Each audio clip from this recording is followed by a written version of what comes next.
The rain hammered against the windshield of Sarah's 15-year-old Honda as she pulled into the parking lot of Romano's, the upscale restaurant where she worked double shifts just to keep the lights on. Her hands trembled, and not from the cold October wind, but from the stack of overdue bills crumpled in her purse. Another late notice from the electric company. Another stern letter about Emma's school fees. At 28, Sarah Martinez felt like she was drowning in a life that had promised so much more. She'd been working at Romano's for 2 years now, ever since her ex-husband walked out, leaving behind nothing but empty promises and a mountain of debt. Every night, she served wealthy patrons their $100 steaks while calculating in her head whether she could afford both groceries and Emma's asthma medication this week. The answer was usually no to something essential. Tonight felt different,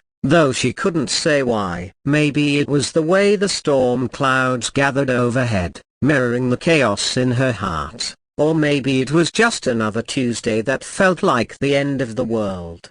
As Sarah rushed toward the restaurant's back entrance, she nearly collided with a man stumbling out of the main doors. He was tall, well-dressed in what looked like a $1,000 suit, but his expensive clothes couldn't hide the fact that he was completely intoxicated.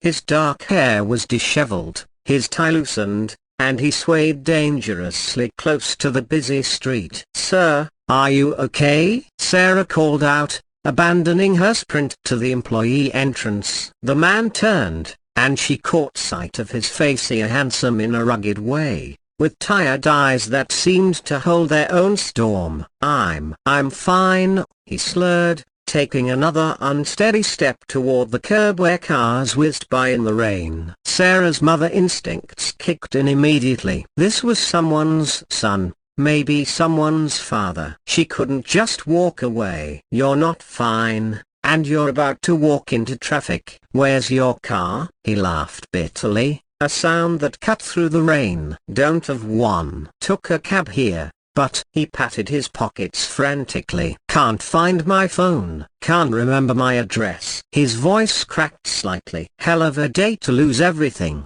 right?" Sarah glanced at her watch. She was already 10 minutes late for her shift, and Tony, the manager, had warned her about punctuality just last week. One more strike and she'd be out of a job. But looking at this stranger, so lost and vulnerable despite his obvious wealth, she knew she couldn't just leave him. "Come on," she said, gently taking his arm. "Let's get you out of this rain." She guided him to her car, helping him into the passenger seat. He smelled like expensive cologne mixed with whiskey, and up close she could see the exhaustion etched into his features. There was something deeply sad about him that went beyond just being drunk. "What's your name?"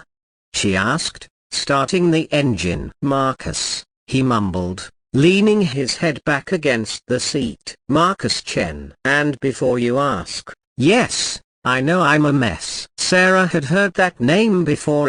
Marcus Chen, CEO of Chen Industries, one of the biggest tech companies in the city. She'd seen his picture in business magazines left behind by customers. But sitting here in her beat-up Honda, he didn't look like a powerful executive. He looked broken. "Everyone's a mess sometimes," she said softly. "Do you remember where you live?" Marcus closed his eyes. "Penthouse. Downtown. The Harrison Building, I think. Top floor." He opened his eyes and looked at her for the first time, really looked at her. "Why are you helping me?" "You don't know me." Sarah pulled out of the parking lot, her shift at Romano's now a lost cause. "Because someone helped me once when I needed it most," she said. "And because it's the right thing to do." The drive downtown took 40 minutes in the storm. Marcus dozed fitfully, occasionally muttering apologies or fragments of what sounded like business presentations. Sarah found herself stealing glances at him, wondering what had driven such a successful man to drink alone on a Tuesday night. When they reached the Harrison Building, the doorman recognized Marcus immediately, his professional composure barely concealing his concern. "Mr. Chen,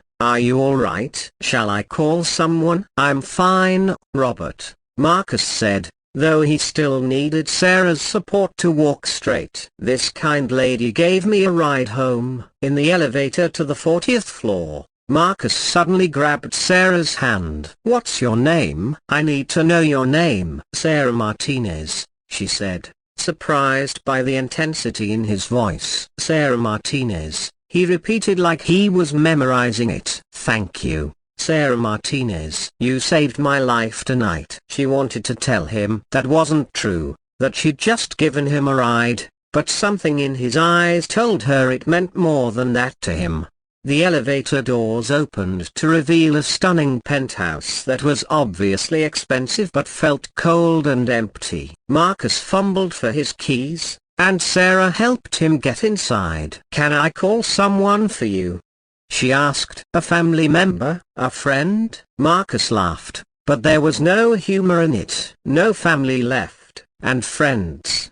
Well, you learn who your real friends are when your company's stock drops 60% in one day. He slumped onto a pristine white couch. Lost everything today, Sarah. Everything I spent 15 years building. Sarah sat down across from him, her heart aching for this stranger. I'm so sorry. Board voted me out this morning. Hostile takeover. They said I was too soft, too concerned with employee welfare instead of profit margins. He looked at her with those tired eyes. You know what's funny? All those years, I thought success meant having the biggest office, the most expensive car, but sitting in that bar tonight, I realized I don't have a single person I could call who cares about me, not my net worth. Sarah thought about her own life here, the struggles, the bills, the endless worry about Emma's future. But she also thought about her daughter's laugh, about the small community of other single moms who looked out for each other,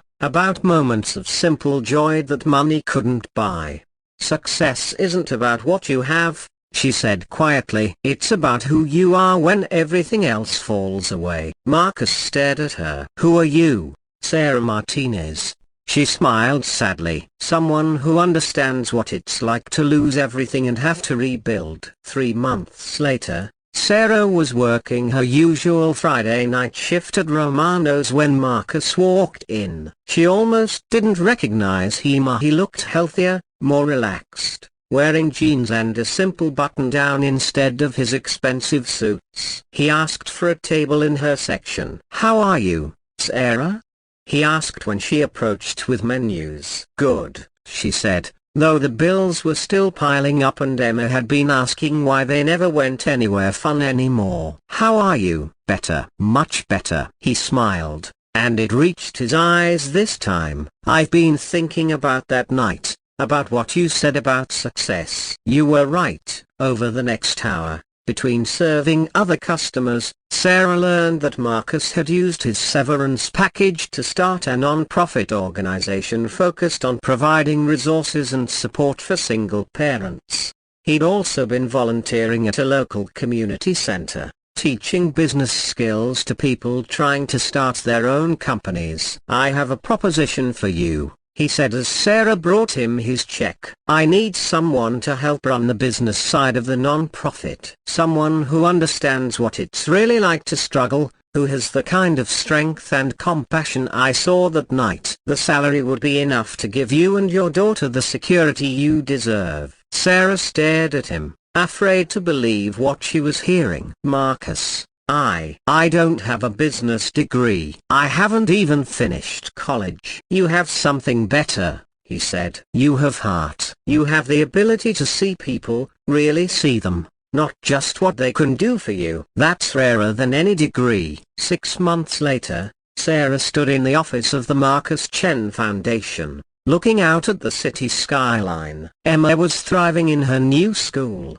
Her asthma was under control. And for the first time in years, Sarah wasn't afraid to open the mailbox.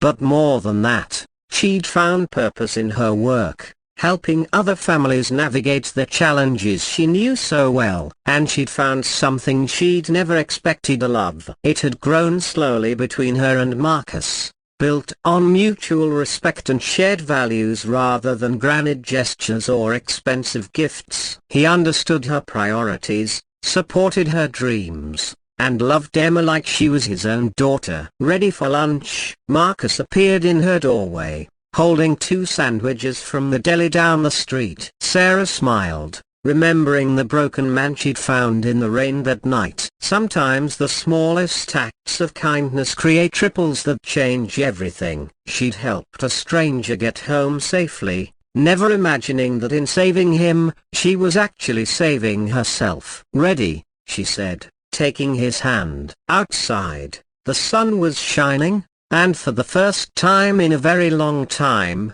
Sarah Martinez felt like she was exactly where she belonged,